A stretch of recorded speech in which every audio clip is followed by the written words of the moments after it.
Penolakan jelang pemberlakuan kebijakan tarif PPN 12% pada 1 Januari 2025 terus berlangsung. Seperti yang dilakukan ratusan mahasiswa yang tergabung dalam Badan Eksekutif Mahasiswa Serikat Kerakyatan ini. Teman-teman jangan teman-teman. Tahan. Kawan-kawan tahan dulu, Kita harus sepakat bahwa masyarakat sekarang tidak cocok, tidak pas untuk diberlakukan pajak yang lebih tinggi. Kalaupun memang pajak perlu tinggi, kita mendesak pemerintah untuk memberikan dampak yang signifikan atas manfaat pajak tersebut. Nyatanya masyarakat Indonesia belum cukup mampu untuk menunaikan pajak yang kemudian sekarang tambah besar. Pemerintah telah memastikan tarif PPN 12% tetap diterapkan. Namun warganet tetap menunjukkan protesnya melalui petisi online. Petisi berjudul "Pemerintah segera batalkan kenaikan PPN" sudah tayang di situs change.org sejak 19 November 2024. Hingga kini sudah ditandatangani nyaris 200.000 warganet. PPN naik 1%. Ya, jadi salah. Kalau PPN naik 12%, PPN naik 1% dari 11 ke 12, bukan dari 0 ke 12. Jadi ini yang harus clear. Jadi tentu dari segi kenaikan ini pengaruh inflasi ada, tapi relatif tidak terlalu tinggi, dan dorongan ke transportasi karena transportasi tidak ada PPN-nya, tentunya yang mendorong inflasi adalah transportasi. Dan khusus untuk bahan pokok penting itu ditanggung pemerintah. Pemerintah bergeming, tarif PPN dari 11 menjadi 12% akan berlaku 1 Januari 2025 mendatang dengan memberi sejumlah stimulus fasilitas bebas PPN, sejumlah kebutuhan pokok dan jasa. Dari Jakarta, Tim Liputan NTV melaporkan. Kita lanjutkan diskusi kita. Saya kembali ke Pak Alfons. Pak Alfons, Anda mengatakan bahwa insentif yang diberikan pemerintah kurang banyak, kurang lama, atau apa lebih tepatnya Pak Alfons? Yang lebih tepat bagi khususnya teman-teman pelaku usaha? Kurang lama dan kurang banyak. Jadi saya kira itu ya. Karena ya tadi di Q1 itu relatif saya kira akan ya? Indikatornya akan relatif aman begitu ya. Tidak akan terjadi penurunan saya kira. Yang dikhawatirkan adalah nanti karena begini, tahun ini itu low season-nya itu panjang. Tahun ini low season-nya itu dalam karena tahun 2024 itu kan tadi saya sudah sampaikan bahwa kalau di industri retail itu setelah Idul Fitri itu pasti masuk low season di Indonesia, polanya trennya seperti itu. Tahun ini itu low seasonnya dalam karena daya beli masyarakatnya turun, khususnya di kelas menengah bawah begitu ya, drop. Tahun depan low seasonnya panjang karena Ramadan dan Idul Fitrinya datang lebih awal begitu. Nah, yang kami khawatirkan adalah tahun depan menjadi panjang dan dalam. Dalamnya itu karena daya beli masyarakatnya belum pulih. Jadi April sampai Desember itu ya, yang kering ya Pak ya? Betul. Jadi kalau sudah panjang dan dalam, itu sangat sulit sekali buat kami pelaku usaha begitu. Sebetulnya kami sudah mengantisipasi. Jadi kalau yang low seasonnya tahun depan panjang itu kan tidak bisa dihindari kan, karena memang Ramadan dan Idul Fitrinya datang lebih awal begitu. Jadi kami sudah mengantisipasi hal tersebut begitu ya, dengan berbagai strategi untuk mengatasi masalah low season yang panjang. Tetapi kalau ditambah lagi dengan dalam, ini akan menjadi semakin berat begitu. Jadi saya kira justru yang paling penting adalah stimulus, insentif dan sebagainya justru pada saat low season begitu, bukan pada saat di peak season begitu. Kalau di peak season saya kira nanti pemerintah kan akan mengkaji begitu ya.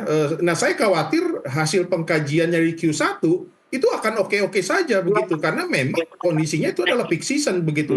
Nah justru yang dikhawatirkan itu adalah pada saat low season nanti. Jadi saya kira kembali lagi kalau ditanya ya tentunya jawabannya kurang banyak dan tentunya kurang lama juga begitu. Jadi maksudnya lamanya begitu. itu sepanjang PPN 12% berlaku kali ya? Ya, jadi saya kira sampai kondisi daya beli masyarakat kelas menengah bawah pulih lah begitu saya kira. Tapi tidak itu yang harus dijaga gitu. Jadi sebetulnya kan banyak juga contoh-contoh. Jadi kami mengalami pemerintah juga pernah melakukan penurunan tarif pajak daerah. Jadi di awal 2024 ini berdasarkan Undang-Undang Amanah Cipta Kerja begitu, itu kan pajak daerah untuk parkir, hiburan dan sebagainya turun. Biasanya itu kan pemerintah daerah berlomba-lomba dengan menerapkan tarif 25%, 35% gitu ya. Tetapi pada awal 2024 ini pemerintah membatasi maksimal hanya 10%. Apa yang terjadi? Transaksi berlipat, menggairahkan transaksi begitu. Pelaku usahanya semakin bertambah begitu. Industri film luar biasa, bioskop pertumbuhnya luar biasa begitu ya, wahana permainan anak-anak begitu, banyak pemain barunya yang melakukan usaha-usaha. Akhirnya apa? Transaksinya meningkat. Akhirnya meskipun tarif pajaknya diturunkan menjadi 10%, secara total tetap pendapatan pemerintah lebih tinggi dari sebelumnya. Jadi saya kira itulah yang harus dilakukan oleh pemerintah begitu ya. Tapi kan kembali lagi memang ini sudah amanah undang-undang. Jika memang tetap harus diberlakukan, saya kira stimulus dan berbagai insentifnya itu yang harus saya kira dikaji ulang. Karena kalau 2 bulan saya kira tidak cukup begitu.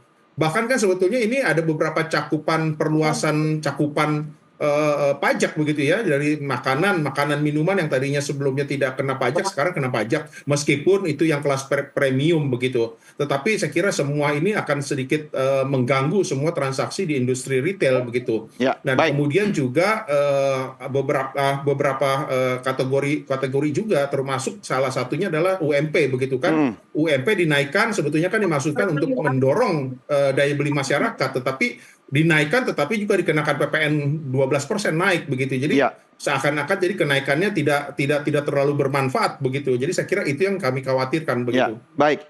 Pak Alphonse, Mbak Fauzi dan juga Bu Esther, sebelum kita lanjutkan diskusi kita, saya ajak Anda semua dan juga pemirsa, kita akan menghubungi jurnalis kami M. Ridwan yang saat ini berada di kawasan Patung Kuda di Jakarta Pusat. Tampaknya di sana masih ada aktivitas unjuk rasa dari berbagai komponen masyarakat terkait dengan akan diberlakukannya PPN 12% per 1 Januari 2025. Ridwan, bagaimana kondisi dan laporan terkini dari kawasan Patung Kuda, Jakarta?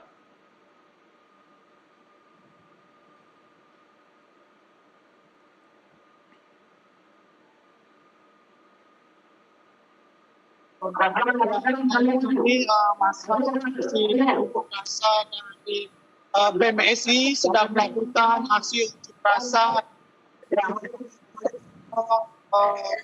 kenaikan PPN dari 12% yang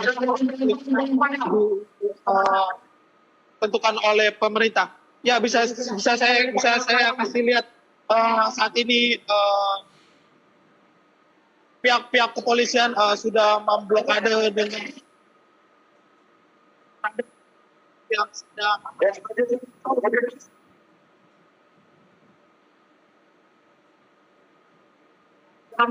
maka itu juga pihak kepolisian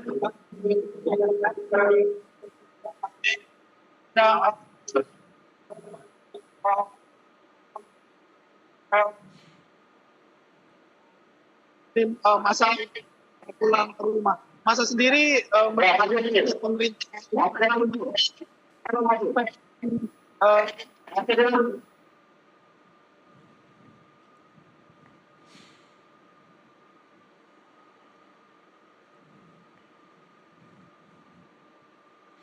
Ya, pemirsa, sambil kita menantikan laporan lebih lengkap dari jurnalis M. Ridwan dari kawasan Patung Kuda, Jakarta, kami masih mengalami kendala kurang jernihnya suara M. Ridwan, tapi bisa kami sampaikan di sini dari gambar yang kami peroleh di lapangan. Langsung ini kondisinya di kawasan Patung Kuda, Jakarta.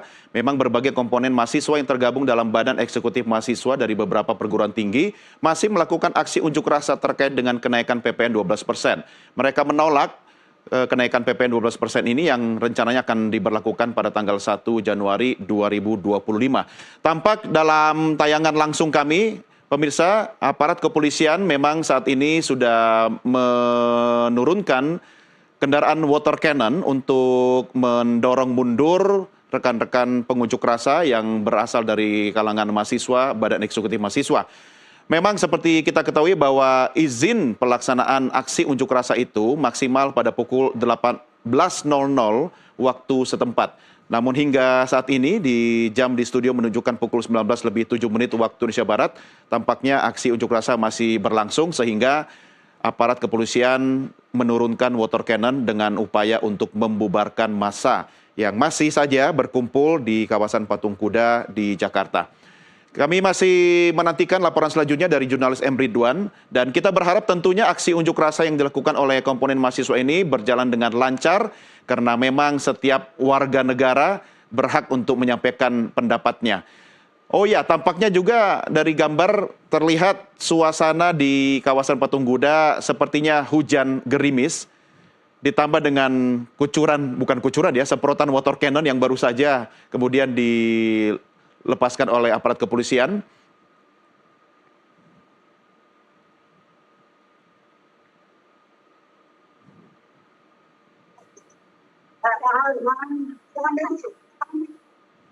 Ya, Ridwan, kami sudah bisa mendengarkan suara Anda. Bagaimana laporan pandangan mata terkait dengan kondisi terkini di lapangan sebagaimana yang Anda saksikan saat ini? Silakan, Ridwan. Saat ini pihak kepolisian masih melakukan mahasiswa dari BEM ini untuk kembali ke tempat kampanye masing-masing. Ya, pihak kepolisian juga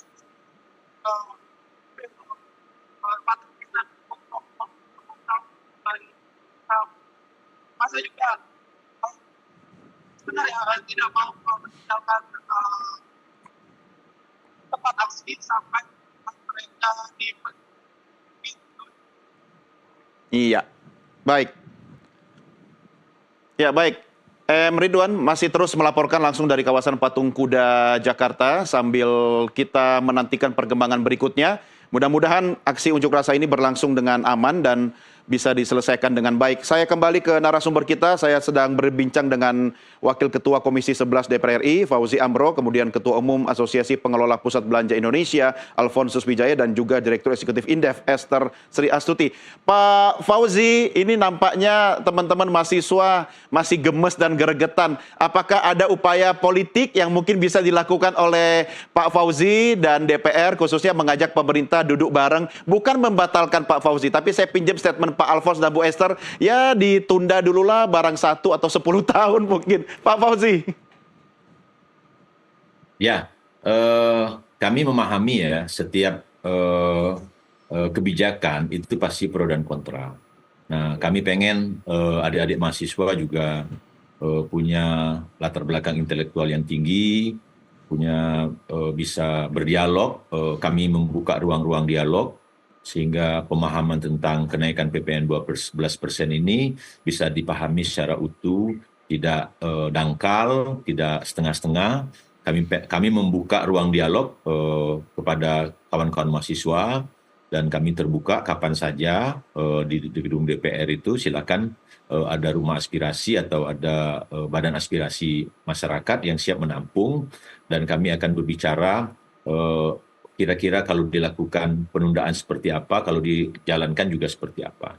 Tapi ada terbuka ruang penundaan nggak, Pak Fauzi? Artinya kalau mungkin Anda duduk bareng dengan pemerintah bisa mencapai sebuah kesepakatan begitu, apakah memungkinkan? Nah, kalau kita kan pada prinsipnya, ini kan buah si malakama kan, dimakan mati bapak, nggak dimakan mati anak, seperti itu. Nah, kondisi itu membuat kami posisi yang sangat dilematis sekarang ini.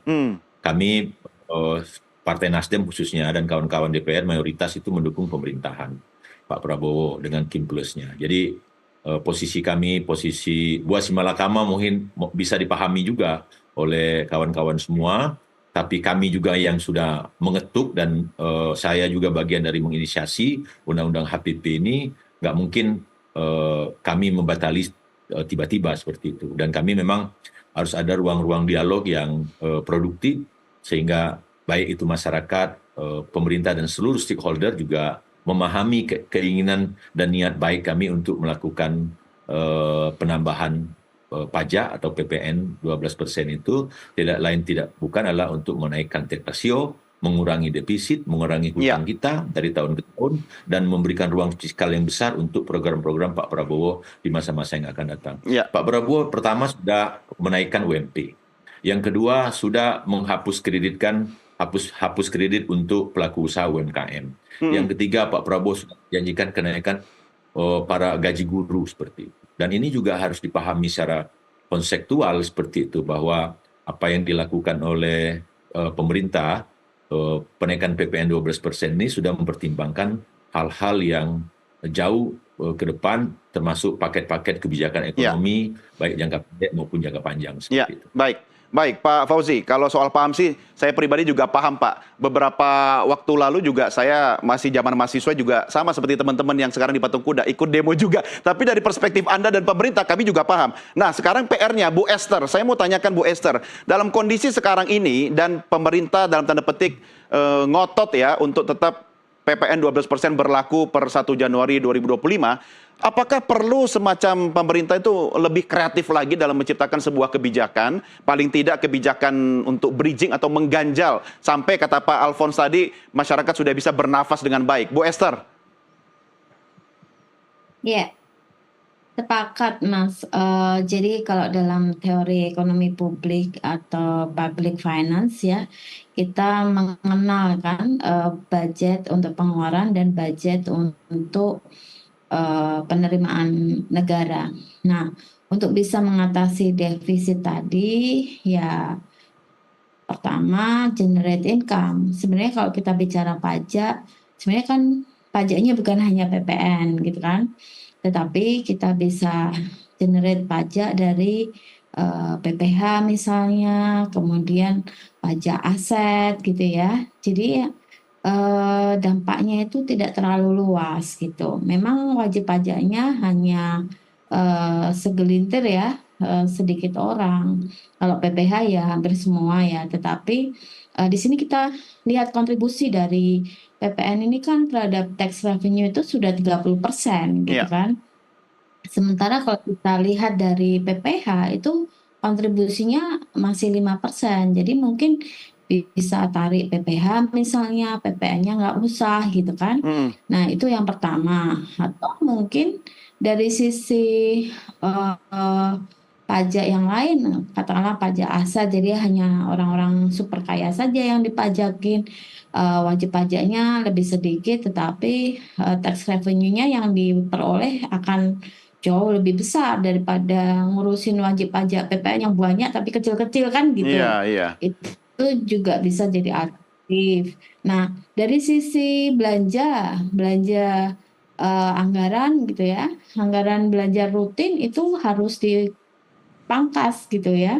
Lebih banyak untuk belanja modal atau belanja pembangunan gitu. Teorinya kan begitu.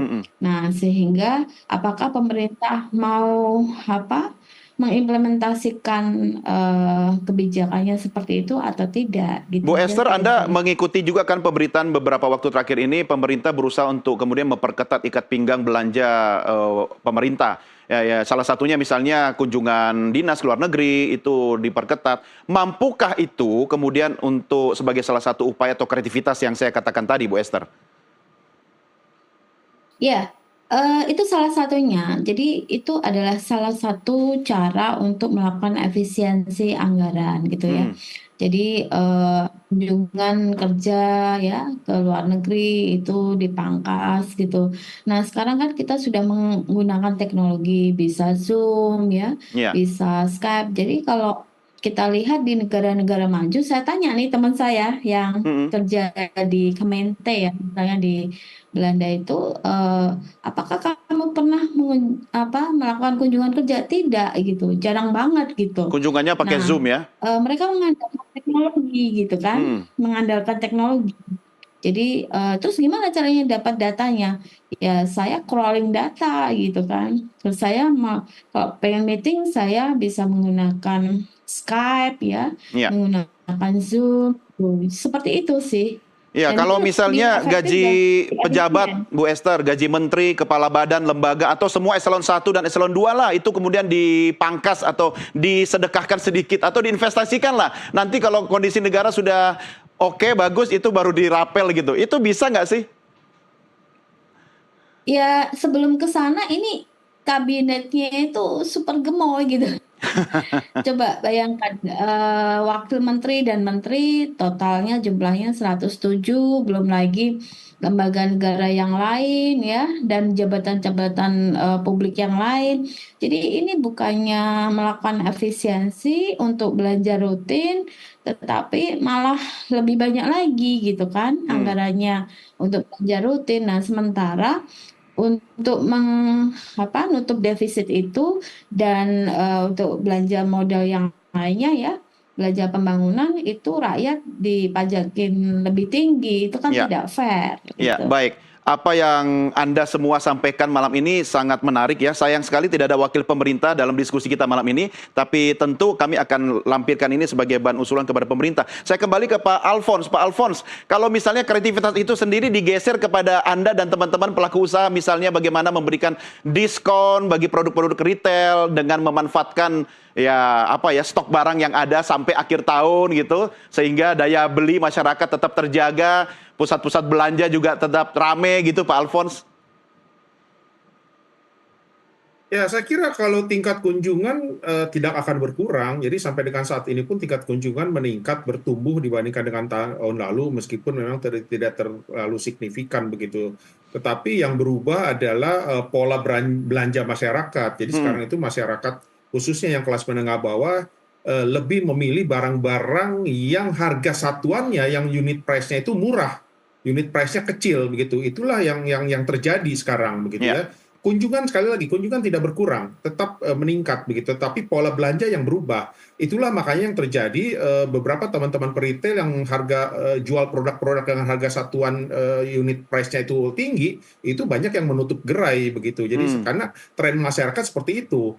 Masyarakat kelas menengah bawah juga akhirnya terdorong untuk membeli barang-barang impor ilegal gitu ya, karena itu barangnya harganya murah, bukannya suka.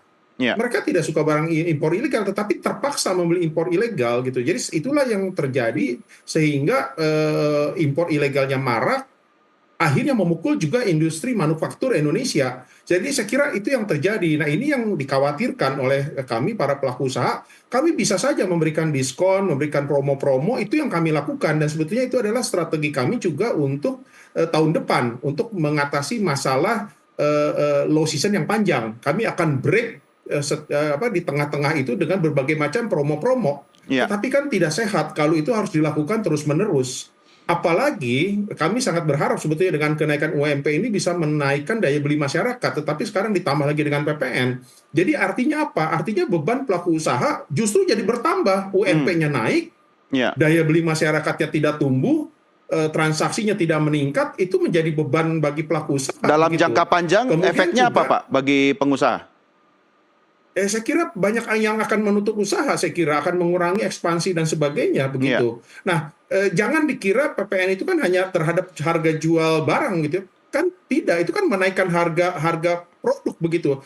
Pelaku usaha kan harus memproduksi barang. Bahan bakunya kan kena PPN naik juga. Jadi sebetulnya bukan sesederhana jual barang terus naik 1% begitu, tidak. Itu harga barang bertambah naik karena tadi bahan bakunya, semua biaya produksi itu kan meningkat. Wah, ini jangan-jangan Pak Alfons, harusnya begitu. Diskusi kita ini juga menghadirkan psikolog ya. Saya takut nanti malah banyak orang yang stres nih tahun depan, Pak.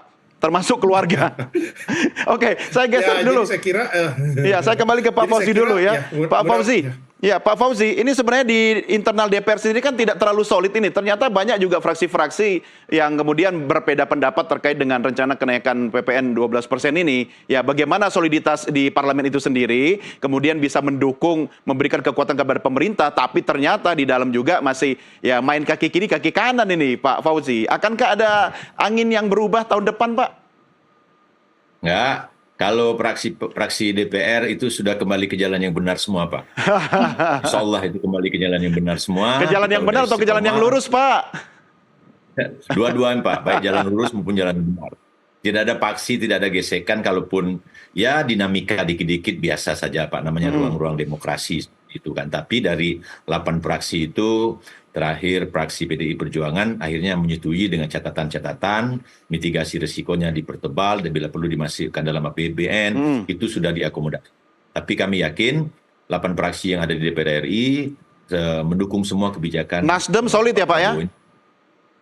Nasdem dan seluruh fraksi, Pak. Saya insya Allah bisa menjamin hampir seluruh fraksi yang ada di DPR RI semuanya walk out untuk mendukung kebijakan-kebijakan Pak Prabowo dalam kenaikan PPN. Saya takutnya gini Pak Fauzi, nanti isu PPN 12% ini akan dipakai juga untuk menyelesaikan masa bulan madu pemerintah, biar ada reshuffle yang dipercepat ini. Nggak begitu kan? Enggak. Ini dinamika demokrasi saja biasa, Pak. Ada wacana sedikit-dikit itu biasa, tapi hampir 8 fraksi itu mayoritas solid dan tunduk dan patuh mendukung Pak Prabowo. Iya, saya jadi ingat kata-katanya Bu Puan waktu itu solid gitu ya, termasuk Nasdem juga ya solid ya.